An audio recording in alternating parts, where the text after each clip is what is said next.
Hi, my name's Phil. I like talking about politics, and in this video I'd like to discuss the next Brexit disaster waiting to strike, already been warmed up in the press, a critical shortage in our social care sector. But first, if you'd like to be notified of daily news and politics, please subscribe to the channel and click the bell notification icon. So there are two parts to this really. The obviously Brexit impact of struggling for care workers, and then the extra impact of a tax burden disproportionately hitting those, well, that voted in this hard Brexit government. So the obvious one first, we don't have enough care workers. Bit of a pattern developing here in that we have a lot of really important key workers in our society who are not only underpaid but undervalued as well. The lack of respect that our society has for the very workers who hold the whole thing together has been a source of national embarrassment. People thought that the fact that the pandemic shone a spotlight on just which professions were really crucial last year would help. I never really believed that. See, before Brexit threw these sectors into crisis, we were seeing reports of just how important, drivers were, care workers were, NHS workers, supermarket staff, food producers, and so on. How we didn't give a crap how merchant bankers were doing all of a sudden because we weren't seeing the need for them in our hour of crisis. And this was before Brexit. This was when we weren't overly concerned about shortages. Of course, shortages existed. Crap pay, crap working conditions, no respect, that'll do that for you. But shortages aren't the same as critical shortages. Shortages means you don't have enough to have things run smoothly. It means it's a headache for someone to sort it all out. Critical shortages means you don't have enough to run things at all.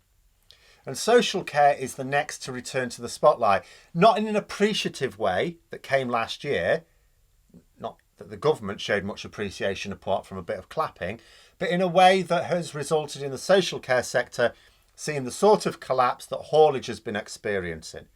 Now, it goes without saying that this was another sector that has suffered from a critical shortage of workers this year, as we can't easily get visas for foreign workers.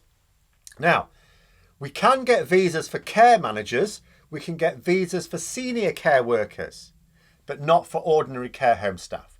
They're not on the shortage occupation list, even though we have a critical shortage. I really don't know why we have a shortage occupation list if we're not going to put things for which we have a critical shortage on it.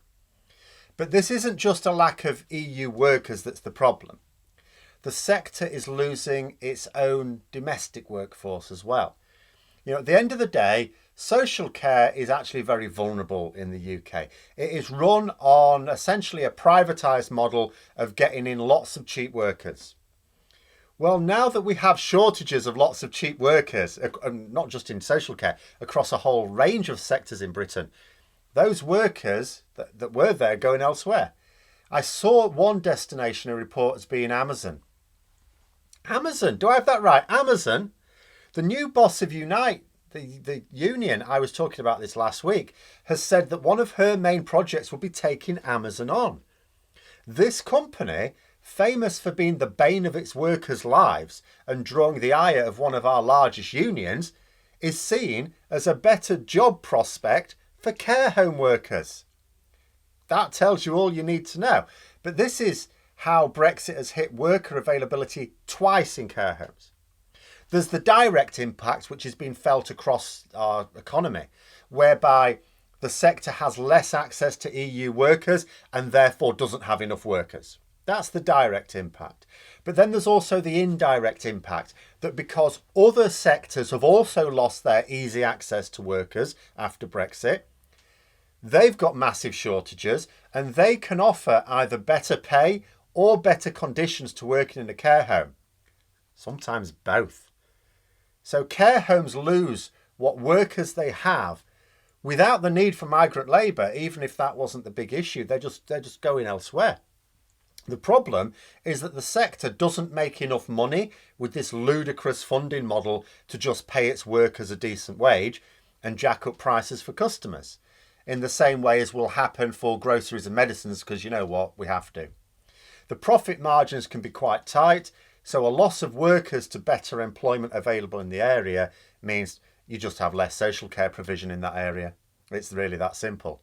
And we need that social care. There are things that we're losing out on because of Brexit that we don't really need. It's still ridiculous to do without it. You know, the shrinking of consumer choice as a result of Brexit isn't offset by any benefits, so it's still stupid to have to put up with it. But we can do without continental luxury items. You know, the very people who support Brexit will absolutely be amongst the first to complain about this loss, but we can manage without them. We don't need them, but we can't manage without social care. And it's such a serious problem that even the government know that the current system's not fit for purpose. Even without the shortages going critical because of Brexit, the government were already having to work out how to get more funding in the system. And this is where we have another Brexit bonk on the head, because the obvious way to fund the badly neglected parts of any of our public services is to make people pay their fair share of taxes. Not ramp it up for the people who already pay their taxes. Very wealthy individuals and businesses pay hardly any tax at all. Hardly anything. It's not a case of saying, well, they can afford to pay even more, so just keep ramping up the amount of tax they pay. It's a case of saying, these people basically don't pay anything right now. Can they pay their fair share, please? Stop wasting what we do have on corrupt contracts for medical equipment that we don't even get. Make people pay their fair share of tax, and all of a sudden, paying for public services becomes much easier. I mean, how do people think Scandinavian countries, for example, manage, for goodness sake?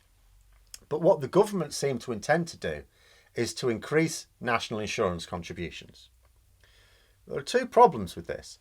One, that is getting mostly the young, let's face it, to pay for what is of benefit mostly to the elderly.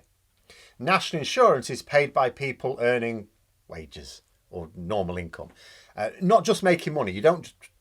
You will pay income tax on money you make, or you're supposed to, unless you're rich enough, then you don't. But if you're making money from, say, a whole range of investments, for example, you don't necessarily pay national insurance on that. So there's income you can have that'll have income tax on it, but not national insurance.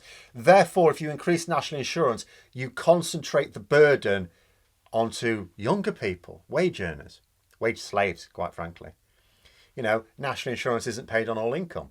The second problem is the Conservatives made a clear manifesto promise not to raise the rate of national insurance. In fact, this was such a clear commitment that they typed it out in bold. This is a tax guarantee, they said. They also promised to not raise the rate of income tax or VAT as well. So if they want to increase funding in social care, which was also a manifesto commitment that was typed in bold, so they can't even say, oh no, but this is because the pandemic couldn't foresee it or anything like that. They would already said they needed to increase funding in social care. So and if they wanted to do that without breaking promises elsewhere in their sham of a document, they will need to come up with another way. And it's not like there aren't options. It's not like they're boxed into a corner here. After all, why aren't they being asked how they intended to pay for these increases back in 2019 when they were promising not to raise the level of income tax or national insurance? But let's be honest, this wouldn't be the first manifesto promise that they've broken. They are utterly shameless in promising shiny things with no intention to deliver them. God. So ministers are considering an increase in national insurance. They aren't denying it.